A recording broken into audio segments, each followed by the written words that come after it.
Hi, I'm Dr. Mary Ann, And I'm Dr. Adam. and we are Counselors in Quarantine.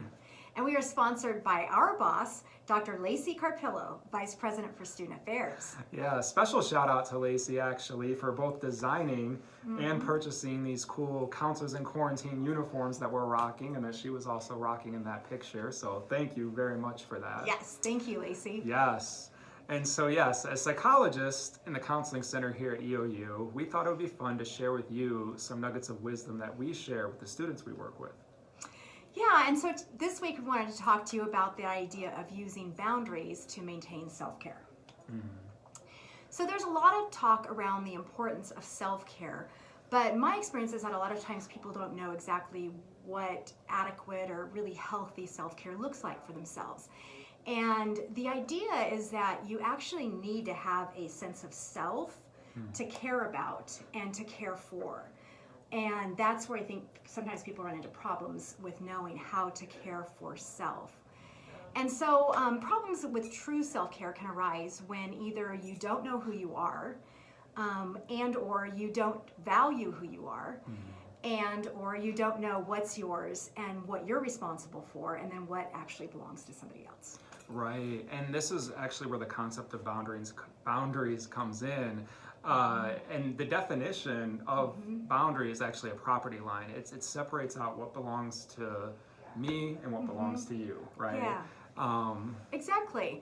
And so a couple of things or a handful of things that belong to each one of us that don't belong to other people. So our thoughts, so every thought that I have in my head actually belongs to me, even if it's a thought about you. Right. Right. And so a lot of times we, when somebody shares a thought that they have about us, we take it on and sort of try to do something with it.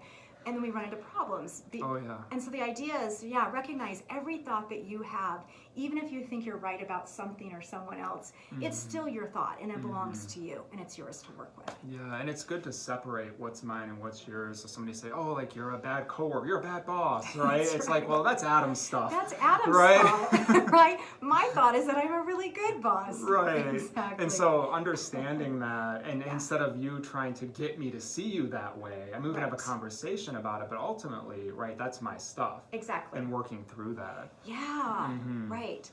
And so our feelings.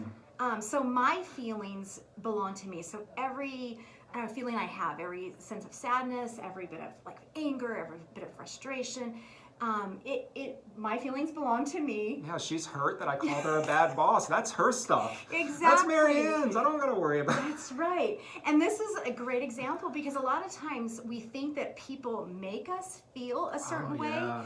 And that is just not true. If you follow this concept of boundaries and you want to get really good at taking care of yourself, owning what you feel and really understanding that people can't make you feel a certain way, people can't make you think a certain way, actually gives you the freedom then to begin to figure out what you want to do with what you think and what you feel. Absolutely. And you can actually learn to take better care of yourself when you approach yourself in that way. Yeah. All right, so values. Yeah. Values is another thing that really belongs to each one of us. So what I value, what's important to me, belongs to me, and what you value and what's important to you belongs to you. And we are actually very different in a lot of ways. And in terms of our values, our thoughts, spiritually, politically, how we work, how we conceptualize. Right, we disagree a lot and in a lot of fundamental ways. But in the end, if I own my values and I say, Adam, this is just important to me, it doesn't have to be important to you. And you're like, yeah, it's not important to me. But I get that it's important to you and I care about you, So that's how you kind of manage relationship and when you're taking ownership of, your values. Yeah, and that idea of offending. Right, I think that's a really interesting thing when talking about values, because sometimes, I'll make a joke and somebody will feel some sort of way about it. Even in sessions, I get kind of loose sometimes. And so if I feel like something lands in a way I don't intend, I just work with the person and talk to them and just say, I noticed there was a reaction there. What's that about for you? And if somebody feels hurt in some sort of way, I will do my best to work with that. But at the end of the day, I don't feel like I'm a bad person. Right. That's just their stuff. Exactly. And so we can still, make those changes behaviorally or attempt to work if something's important to somebody, but it's not taking on that badness and that shame. Right. Yeah, and so that idea that, I mean, if you get offended over something somebody says or does, or how they feel, or what their values are, the choices they're making, recognize that is actually your offense. Yeah. It's not that the person did something offensive. Sure. You might think they did, but that's your thought too. And so when we take ownership of just what we like and don't like and how we agree and disagree with other people, then we can actually really learn to take good care of ourselves and work in solving our own problems rather than trying to sort of control and change and manage other people. And yeah, I was going to say that too, because that's, again, we talked about this a lot last time, so not to get too much into it, but then once we own it as ours, we can work with it. Yes. Instead of trying to get you to believe what I believe or don't say that or, Right. yeah, and it's I don't know, it's easier in that way because it's stuff we actually have management over. Exactly, yeah. So our dreams and desires and goals are other things that really belong within our physical boundaries. And so if the idea there is that if I want something, then it's my job to get it. Now I can ask other people to help me get it, but to try to make somebody else help me reach my goals or give me what I want, or fulfill a dream in my life, that's inappropriate. That's, violating somebody else's boundaries. Yeah, and it's similar, like our struggles and our challenges, also something that belongs to us. And sometimes we get confused, and we were talking about this earlier, like with this COVID stuff, like a lot of children sometimes are struggling with like the online stuff, and we're used to them having that structure going off to school, and so sometimes it's like we want them to engage, and we find ourselves getting more controlling. Yes. Because what's actually ours, our own anxiety about our children's grades, we try to make them work harder. Right, and try to manage them. Right, and then we start working harder than our own children are even willing or wanting to work. Yeah.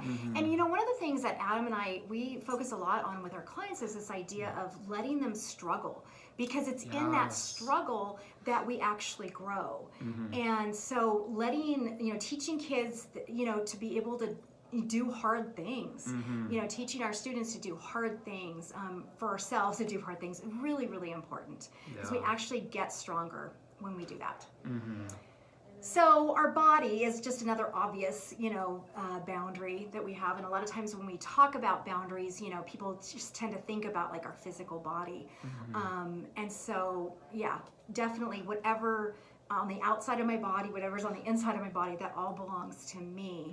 And it's my job to take care of it. Right. And then, just anything outside of us that we own, that's, another really obvious one we talk about when we talk about boundaries too. My stuff, my car, my house. Right, exactly. It's like if your car needs gas, it's not my job to fill your car up with gas. I could ask you. You can ask me too, absolutely. And and when my lawn needs to be mowed, it's not your job to help me. I can refer you to a good lawn maintenance person, though.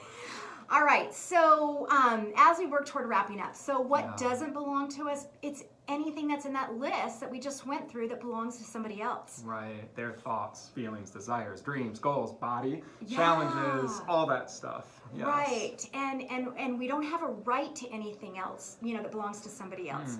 And our job is to take care of ours. And so we move from self-care and self-control when we try to take care of or manage what belongs to somebody else. Yeah, I mean, I make requests, and then I try to let go, right? Ideally, I'll let you know how stuff lands on me, and we have these conversations, and you do the same with me, and then after that, it's like, okay, and I let go of it because it's not mine. Right. So self-care then is about knowing yourself, it's about knowing what you are and are not responsible for, and it's about giving yourself what you really need so that you can take care of all that you're responsible for. Yeah.